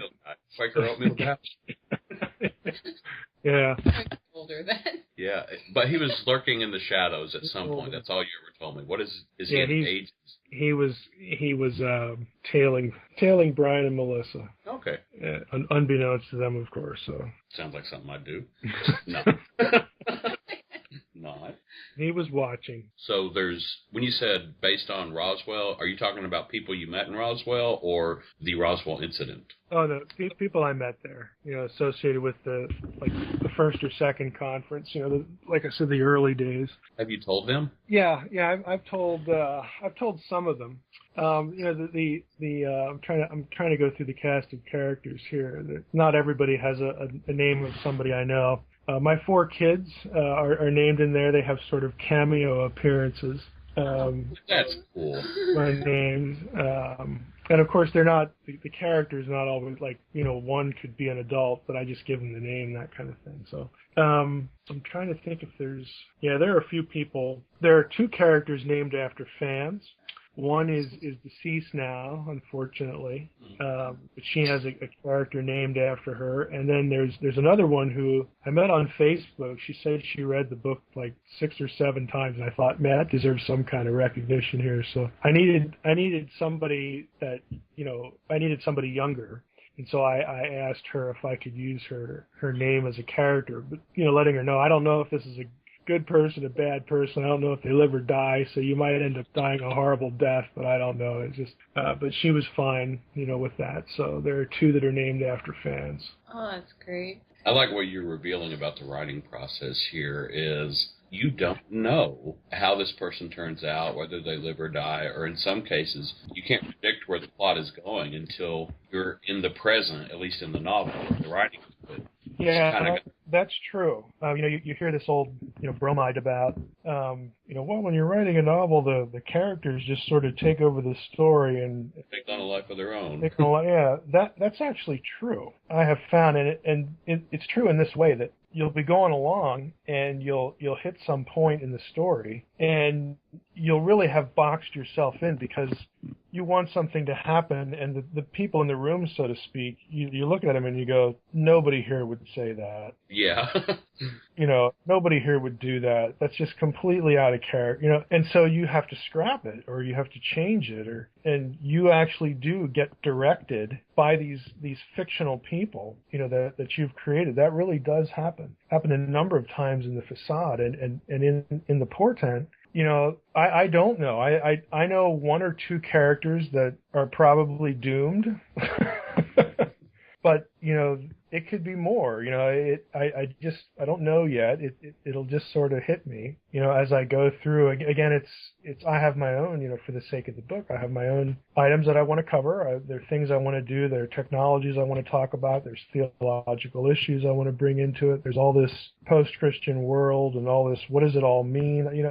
So you get your head into that, and you come up with a way to communicate certain ideas, and then you have to punctuate the thing with characters, with real people, and things need to happen, and and some of them are really bad, and so they're going to do things that are consistent with their own character in that way, and so it sort of invents itself. There is that element, to be sure. Creative genius, God inspired, leaving room for that. It sounds great. I'd like to say I think you can rule the second one of those out, but and the first one also seems like a wing and a prayer. Oh, you're just being humble. So you leave room for God to work, because this is not just a fiction book. This is teaching. No, you're right. You're right. Brian, of course, is sort of a spiritual center, but there are going to be other characters in the portent. There already are, but they'll take on more significance in that way, in that role, because he's going to need some direction. He's going to need some people to give him a kick in the pants now and again, and there are characters who will do that, and so there's certainly a lot of intent there as well. And just pray God does inspire throughout it. I think this really is going to highlight some topics and their importance, and highlight the importance of this field to a lot of people reading it, and learn a lot through it. So I just really pray God blesses everything you're doing with it. Well, Lord willing, we pray that too, and we hope that'll be the case. You said Brian's going to need a little more mentoring, obviously, and we know from the first book that he's already lost his two main mentor people. And just an odd question. We did a program recently talking about the different types of churches that are in existence today, where we just talked back and forth, but it's all still one body. It's who Jesus calls his church. A question, I'll say 10 years ago when I read The Facade the first time, and you were making one of the heroic characters and good guys from a Catholic priest. Mm-hmm. I found myself way more on the Protestant side, feeling that was wrong. You can't make Catholics the good guys. I'm curious, over 10 years, have you caught any flack from people, Protestants, that were like, oh, nothing good in Catholicism, why did you make a hero out of a priest or anything? Does that come up, or is it just me? It has not come up. That's really an interesting question. It has not come up. In the Facade, when Melissa sort of pokes at Brian in that regard and says something, I think she might just point blank say, so is Father Benedict going to hell? And Brian's, response is really, dealing with the whole, faith and works kind of thing. Basically, that what's important is that you can't be believing the gospel if you think that you merit the grace of God in any way. I mean, you can say things like, and I don't know what the dialogue is in the Facade, I'd have to look, but you can say things as a Protestant like, works are essential to salvation, but they are not the meritorious cause. They're essential because James says they are, and we can talk about what he means. If you put Ephesians 2 and James together, for by grace are you saved through faith without works is dead. Put those two sentences together, those two verses, and it's very thought-provoking. And of course, Brian has been down that road in his thinking, and I have as well. So that's why he answers the way he does. We can argue about the relationship of faith and works, but the bottom line is you cannot think that you merit salvation in any way. And so I don't care what you are. I don't care what label you stick on yourself. You can call yourself a Catholic or whatever, a fundamentalist, an evangelical, whatever. Can you look me in the eye and say, I don't, we're going to agree on how to define certain things, but I believe that Jesus died for me and that I cannot merit my salvation in any way. It's all by him and through him. If you can say that, I don't care what label you're wearing, that's the gospel. And I have to assume that you're being genuine with me when you tell me that that is what you believe. That's where your faith's at. And for somebody like Benedict, there are other things in the book where, you know, he's not a Protestant, but he's not a dyed-in-the-wool party line kind of guy either, you know, when it comes to that. So, you know, the conversations there with Brian, I think, at least for Brian and for readers, tell you where Brian is at, and basically saying, look, if this is where Andrew's at, I think I'm going to see him in heaven. You know, if he's not, then he believes something else, you know. And so I think that conversation with Melissa about that issue has sort of framed the character of Benedict, you know, in such a way where it gives the reader something to think about, even though, you know, this guy's a priest or he's Catholic or whatever. You know, if he really believes that, then that is the gospel. And if he doesn't, well, I'm sad about that. I don't feel like I've won a contest. You know, because Benedict becomes a likable guy, you know, in the book. People root for him. They know that he, you know, when his cards are on the table, he's on the right side. His final line was brilliant. Right. Give it away, because I'm sure people are going to read the Facade for the first time after this. Yeah. Sorry to let you know he died, folks. Oops. Spoiler. Yeah, spoiler alert. But yeah, Benedict is a really important character, and somebody, you know, I wanted to have that theological discussion to that extent. You know, the whole, you know, well, what really is the gospel? What does it come down to, really? And I use Melissa for that when she challenges him, you know, about the whole Catholic thing, because that's her background too. Her background is very non-Catholic. Then of course I put them at a Catholic school, you know, which I thought was fun. Yeah. Important. How funny. Yeah. See, this is why you are so not marketable by a Christian public. Well, I mean, these issues and the way you do it, and who else some of the characters, there's a cuss word in there. There's a steamy scene. Yeah, who else is Father Benedict going to ask? You know, these are his contacts, and he's protecting them. And this is how it's going to work, and so they have to play the part. You know, it's not that there's not a lot required of them, but they are in that context, and so yeah, that's going to create a little bit of awkwardness. I don't rabbit trail too much on that, other than to let people know that they don't quite fit here really in any regard. I remember you told me once, probably on the phone when we were discussing this years ago, as far as how your book is so different from the average Christian book, is that you purposely avoided the obligatory conversion scene. Oh, Everybody expects they're going to see Melissa get saved by the end of the book, or profess Christ, repent, whatever. But you specifically said that you purposely avoided the obligatory conversion scene. Mm-hmm. That's got me thinking, okay, they are living together. They are holding out that they are married in front of everybody. How or are you going to handle the obligatory first kiss scene? The obligatory first kiss scene. Oh, what do I want to say about that? You might just have to. Well, because you've said that you're very non-committal about where their relationship actually goes. Yeah, everybody expects a romance. It's got to culminate, or does it? Well, I want there to be some sort of resolution, and that's a very vague word, I realize. But I want that question. You know, what do they think of each other? I want that question answered, because I think readers want to know that. But again, I know how to answer that question, and I know how to continue the uncertainty and the tension that's still there. I in fact actually just wrote something like that for that obligatory first kiss. You know, I can't. I'm not going to say anything about that. Oh no. See, if you extend this onto a third book, though, you could have a whole little fan base of shippers and no Romos out there. Arguing for whether they get together. The whole Mulder and Scully thing. Well, again, it's only as good as what made the Mulder and Scully thing work was people knew that they were absolutely, unquestionably loyal to each other. Committed to each, yeah. And people want that. They want that in relationships.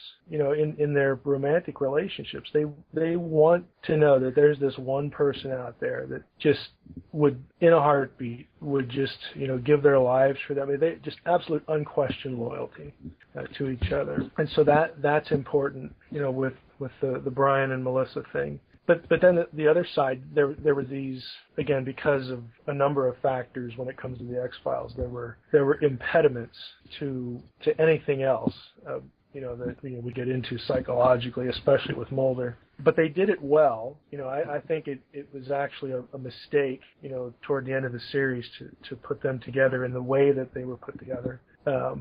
So can I convey the first thought again? There's no question that they are just absolutely dedicated to each other. And then can I retain or both retain and propel and impede anything more? And I believe I know how to do that. So they'll certainly develop, spiritually speaking. Melissa's just going to have to. There's no obligatory conversion prayer or anything like that. You can dispense with that. But she's going to have this sort of come to Jesus thinking, not a moment, but thinking that has already begun in the first book. Where she is confronted with the notion that this thing I hate, I ought to hate it because evil was done to me. But this thing I hate is something of a caricature that I have helped create. And Brian becomes sort of the reference point to jolt her, into thinking more carefully about, what should I hate, what shouldn't I hate, what should I embrace, what shouldn't I embrace, those sorts of things, in the way she's thinking spiritually. And so he's going to have that effect on her, but. We're not going to have prayer meetings. We're not going to have, home Bible studies. We're not going to do any of that. Romans Road. Right. They're just going to be two people who they're in this situation and they are all in when it comes to each other, and that's going to affect both of them in different ways. The relationship will develop where. There will be some point, in the book that, it comes out, here's where I am, here's where we stand, and now we need to go on with our life and hope that we don't get killed. Sweet. Look forward to how you work it out. I think it's great that it's the love there that's really motivating her to change and reconsider everything. Not a prayer meeting or a Bible study or anything. That relationship with Brian. Yeah, it's a person. It's a relationship, and he's never pushy. He accepts her as she is, and has to be real careful on a number of reasons, a number of levels. Part of it's her. Part of it is just his own really poor self-image that he has to deal with, and she's gonna rattle his cage there too. Right on. That's part of her role, and she knows how to do it really well. My favorite scenes are the two of them, having a conversation, just far and away. I love to just be in the room with the two of them. It's just a lot of fun, to go back and forth between those two. That dynamic's part of what makes it such a beautiful piece of work. I will say, people like it. I did. We do. And to your credit, since maybe you never get to defend yourself publicly, I know you've said this before, just to me, to anybody, since we talked way early at the beginning when we got on the phone about the fact that the cliffhanger the book ends on is Melissa is pregnant, and they don't know how yet. To Michael's credit, anybody that's just now joining this Facade world and hearing of Mike Heiser, is he had that in print way before it happened on the X-Files. Yeah, that is true. Season 6 or something, I don't even know, with Mike had already written that and published it in hard copy before it was on television. Yep. The X-Files. When we were in Madison, of course, this is after the book's out, Doug came over to where I was working one night. I had a security job, and he came over it was at a biotech firm, and they had an auditorium where I'd go in on Sunday nights and watch the X-Files, just me in this big auditorium, And because I was taping them too, I was allowed to do that. And Doug came along, and we watched, and it happened to be that episode where Scully finds out she's pregnant, and when they hit that line, Doug and I just looked at each other like, I can't believe it. Right. He says, we need to go out and get the manuscript notarized. Yeah. Wow. Yeah, we were just sort of stunned that that the show, went that direction. Especially because it was already in the facade. But anyway, we Feel like you're being watched? No. Always. Well, as Father Benedict said to Brian when the first time they meet, and Benedict says, "Hey, I just want to let you know I've read your dissertation." And Brian says, well, I had no idea anybody was paying attention. And remember what Benedict says to him? Yeah, I was going to bring it up earlier. The Pope has read your... Yeah. Oh, the Pope read it too, yeah. And Benedict says, there's always someone paying attention. You would do well to remember that. Ooh. Should we about wrap this up? I don't know. Sure. Yeah, a couple hours. Yeah, longer couple than hours, yeah. Great insights. Thanks for sharing with us. Perhaps, maybe we were able to draw more out of you, having read the book a few times. Thanks for sharing with us a lot of points I know you probably haven't with others yet, anyway. That's true. Cool. I like doing that.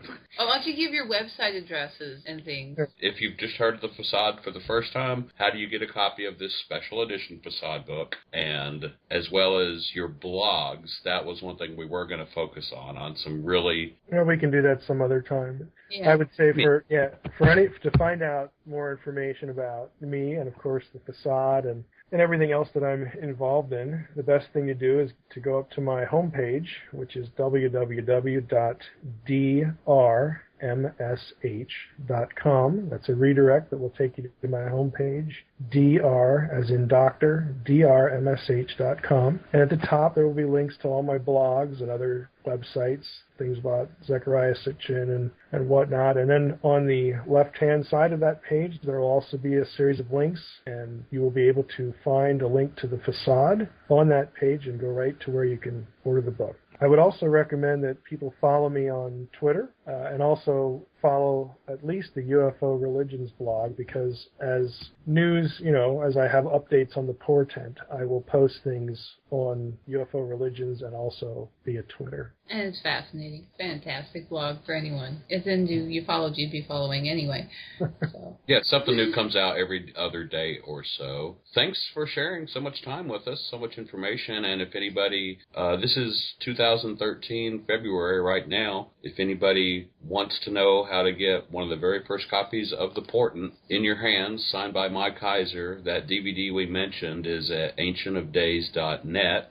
Just click on and buy a copy of Mike's 2009 talk. Give it to your pastor, and just email us to let us know that you've done so. The talk was Why an Extraterrestrial God Appeals to Today's Culture. And I think a lot of it has to do with why this belief in aliens is so pervasive in the world today, and what the church maybe could or should know and could or should would be doing about it. Yeah, and drop us an email and let us know good stuff. Be entered in the drawing. Yeah, I got my own prophecy views, but maybe that's something after you get done with the Portent. Maybe then. Yeah, I'd love to see if you two get to go round and round. Nicole's got some very, insightful, but also, wait a minute, we can know, and here's how we can know, and here's what we can know, and that'd be fun to watch you two go. Yeah, some of what we got into is like just touching right on the edge of that, but... Yeah, I could kind of tell. Yeah. Yeah, well, it's you got to be a little out of the box, I think, to even say anything meaningful. When it comes to eschatology, it just I think people are a little too settled, and I don't think it's a good thing. Yeah, I didn't bring it up. 2005, that was the same view I was taking. Flexibility in your eschatology. If something happens that you weren't planning on, are you still going to believe in God? And most, we didn't understand this stuff except with hindsight. And, after Jesus rose and the church began, nobody even saw the church coming in prophecy. Yet it's all over. So, I agree with you. I just didn't want to, toot my own horn as, yes, Mike, that's what I've been saying for years.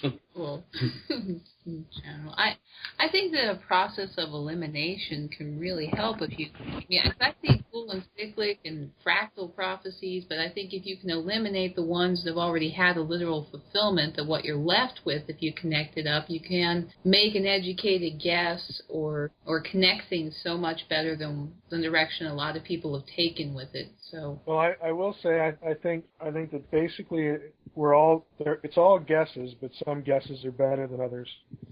Oh, That well, sounds that good. we would have loved to have you say. Nicole's got great work on. Well, you can edit that in there. Find a home for that. We will. Oh, okay, okay. And when it comes to editing things out, is there anything you want me to edit out? Stick to mind? No, not specifically. Just don't do the History Channel a hack job like they did on Guy. So. Well, I was thinking that church dumb as a box of rocks. I could take that out if you want. No, he really wants that in. Well, I said some people. You know what? If I haven't offended anyone in an interview, I haven't done my job.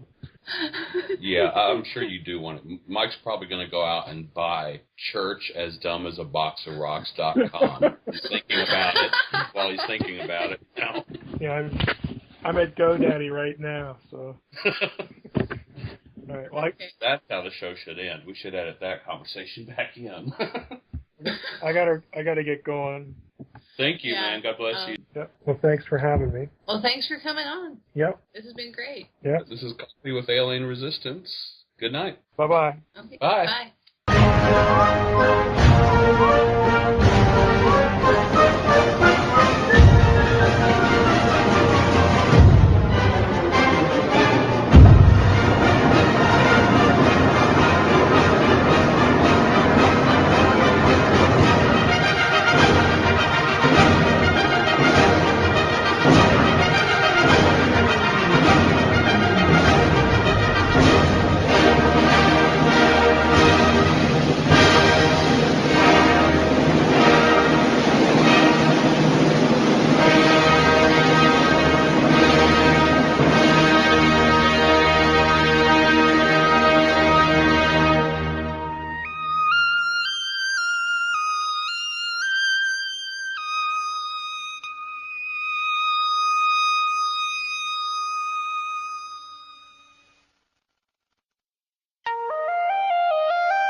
And of course, he was a chaplain at a hospital in Racine, and so we're more or less going to go about our normal lives here, and we'll figure something out at some point. Is this Doug? Yeah, this is Doug, and he sort of said he would play publicist, so he contacted Art Bell, and literally the next day I came home from school from teaching. And Drina met me at the door, my wife, and she said, "You're not going to believe who just called." And she told me, and I, "Oh, come on, you got to be kidding." No, it was Art Bell, and you're supposed to call him back.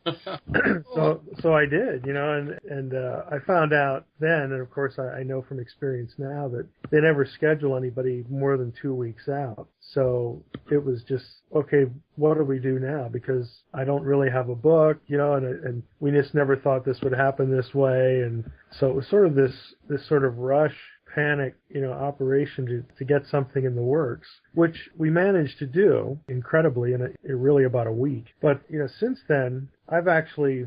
I could go through some different episodes if you wanted to talk about them, but I actually prefer the idea that it's an underground sort of thing. It's a word of mouth sort of thing, because I'm quite skeptical that a normal Christian publisher would ever let anything like this get through the filter. I've had the experience of basically that not happening and leaving the conversation with quotes like, "We're trying to decide if we want to set trends or follow them." And, people just not wanting to go with it because it was so different, and it wasn't, Buffy from the Amish country meets the pastor and marries the pastor's son just before the rapture, kind of thing. It's not... A little closer to Buffy the Vampire Slayer, actually. But, it's not formulaic, it's not cartoonish, it's none of these things that so much of Christian fiction is, and so I kind of prefer it, sort of operating under the radar, and now with the latest edition, the company I work for decided a couple of years ago it wanted to go into trade books, and I don't know what woke anybody up, but it's like, well, Heiser's sitting up there on the 4th floor, he's got this novel, why don't we ask him if he wants to do this? And at first it was for digital, because that's what we do, but the special edition will also be available in print probably by the end of this month, so that's how the special edition came about anyway. And I remember when you were on Art Bell that first time, like I didn't know you had such a madcap rush to get the book ready. Oh, it was crazy. But I remember hearing that Art Bell appearance crashed your original server to where you'd have sold probably like 20,000 of them that night.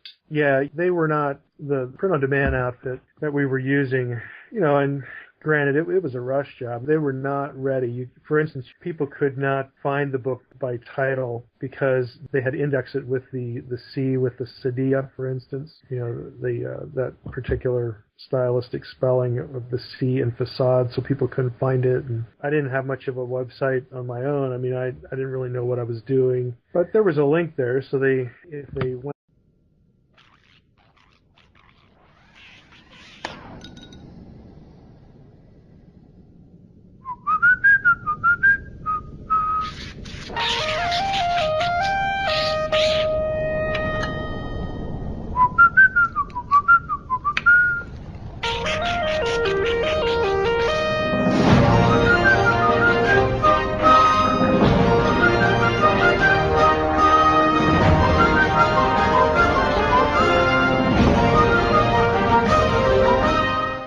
Welcome back to Coffee with Alien Resistance.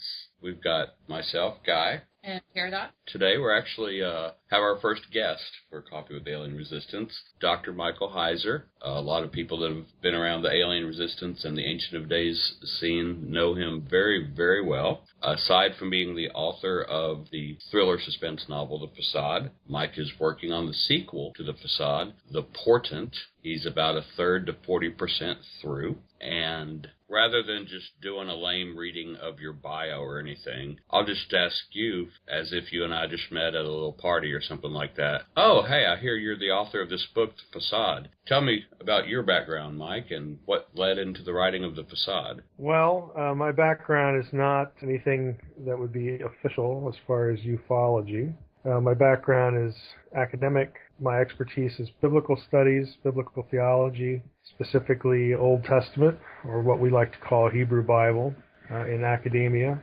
And it was during my, what should have been my first year of my dissertation. I was just kind of burned out. I wanted to take a break, and I thought, hey, I've always wanted to write a novel. Why don't I do that instead of writing my dissertation? So it didn't take too long to talk myself into doing that because, like I said, I just didn't want to write the dissertation. So I had really what I thought was a good idea. I'd always been interested in UFO stuff, paranormal stuff, and I'd gone through graduate school listening to Coast to Coast for 4 or 5 years. That was sort of an education, but I tend to pursue things academically, so I had all sorts of research material on the things that I was interested in. And I thought, why don't I marry the two here? Why don't I write a sort of a theological, paranormal, sci-fi kind of thriller? Just take the time and sort of take a break from school and do that. And so that's what I did. I worked on it for 6 months.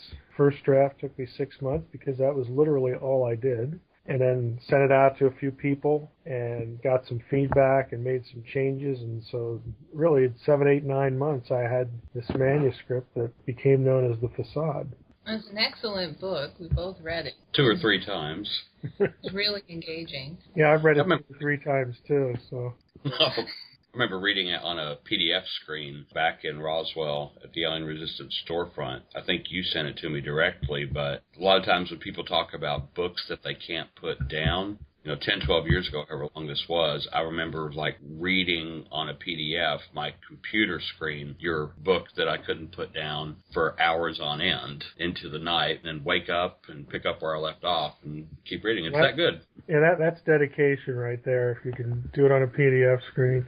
I've had people tell me that they got it, and other than going to the bathroom, that was pretty much it for like 24 hours or whatever it took them to read it. So that's dedication. I'm impressed.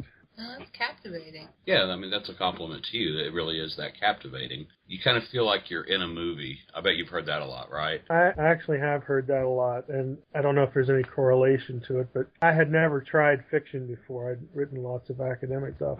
And I find myself doing the same thing now with the sequel, but I sort of, every point in what I had outlined, what I wanted to do, I had to run it through my head as though I was watching it on TV or on a movie, something like that. Who's in the room, who's there, what are their expressions, what's going on, all that kind of stuff. So I literally run it through my head, 12, 15 times, and then as I'm doing that, I think of potential problems in dialogue and different directions it could go and things like that. And so I'll take notes on that. The chapter that I'm getting ready to do right now, I'm actually in the same sort of process with that. Once I'm into it, then I know what's going to happen in the chapter and I get it down, and then I go back and I invariably change things in dialogue and all that sort of thing. But yeah, I have heard that, and I guess it might be a consequence of how I do it.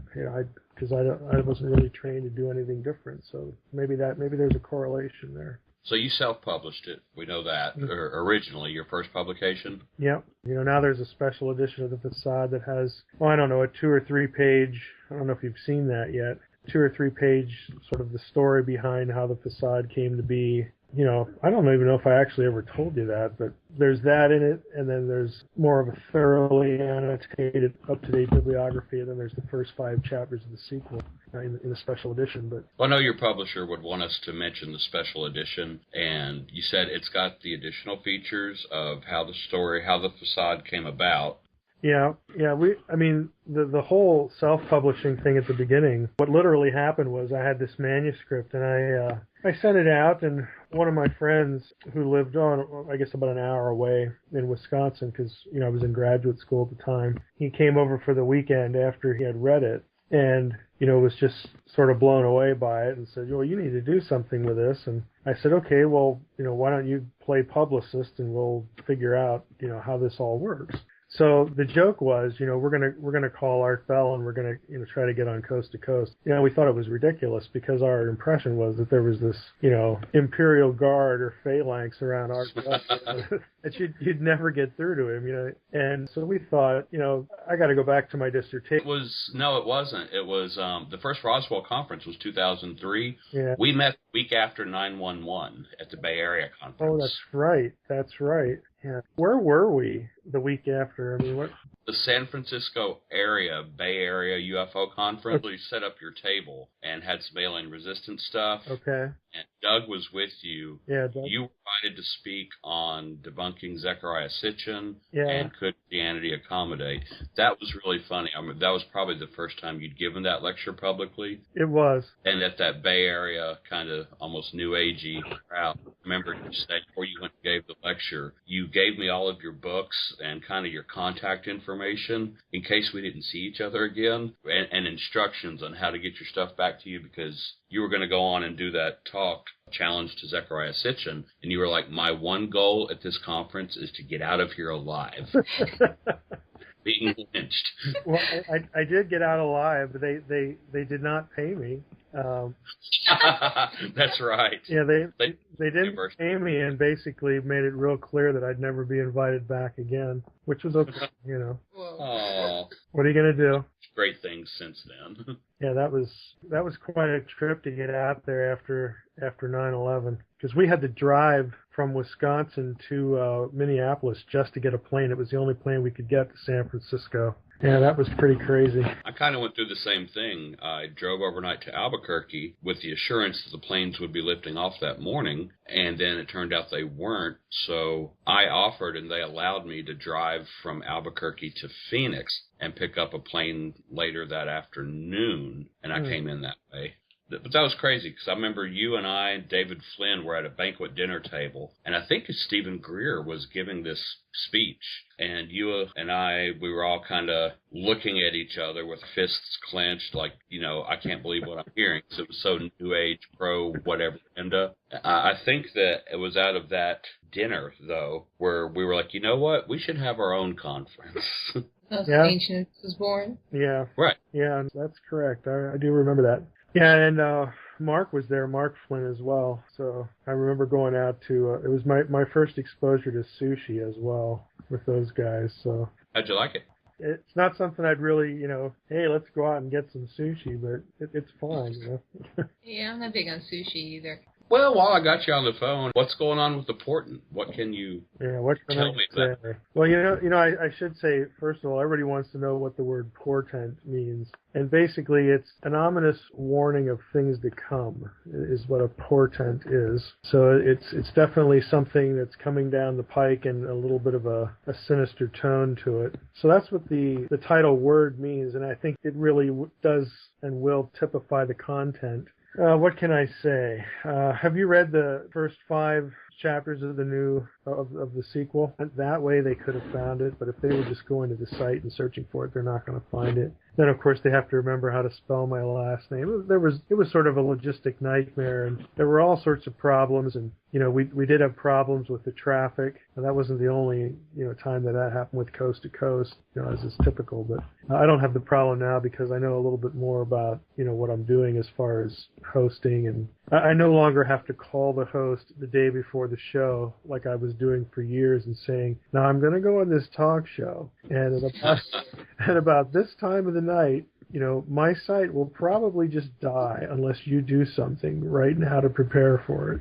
And then to convince them that was real. It was not like somebody trying to sort of talk up their site like they were a big deal. It's just sort of been a circus, in many respects, because I have a real job. I had a real life. I'm usually 2 or 3 or 4 people rather than just one. And this was just something thrown into the mix. And so it was what it was, and you do what you can, and you have fun with it. And that was our approach. But it sort of ballooned into this sort of underground kind of phenomenon sort of thing that we didn't expect.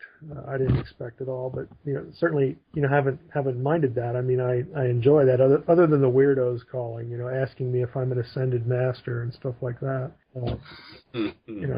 That happens from time to time, but otherwise it's been fun. Did I ever tell you, like, the first time I heard of you or the Facade, I kind of blew you off? No, but that would be expected. I mean, why not? The linkage between us a minute ago when I asked you your publicist was that Doug Bardell. Okay. Is the way I first heard about the Facade or yourself. Joe Jordan and I later laughed about this because you get these emails every now and then that kind of come from way out in left field. Sure. But the way or the connection you and I had that I don't think we've really talked about if we're hanging out personally is that your ex-college roommate, Doug, his sister was going to church with my mom in Nashville where I used to go to church. Oh, that's crazy. And I get this email, Guy, your mom's church sister, college roommate, has written this really great book, and we've heard you're into the UFO thing out in Roswell. Therefore, you read this and promote it. I don't remember what I thought exactly, but I was kind of skeptical that it actually could be anything cool or of value. And then next thing I know, you're a walk-on superstar in the ufology field, and I'm kind of kicking myself going, darn, I could have known about this months ago if I'd paid more attention or responded to that email. Well, that's really, I would have done the same thing and probably worse. Well, just wanted to apologize since we've never picked that story. I'll think about accepting that apology. So, when did you guys first meet? Boy, I guess at the first Roswell conference. I think it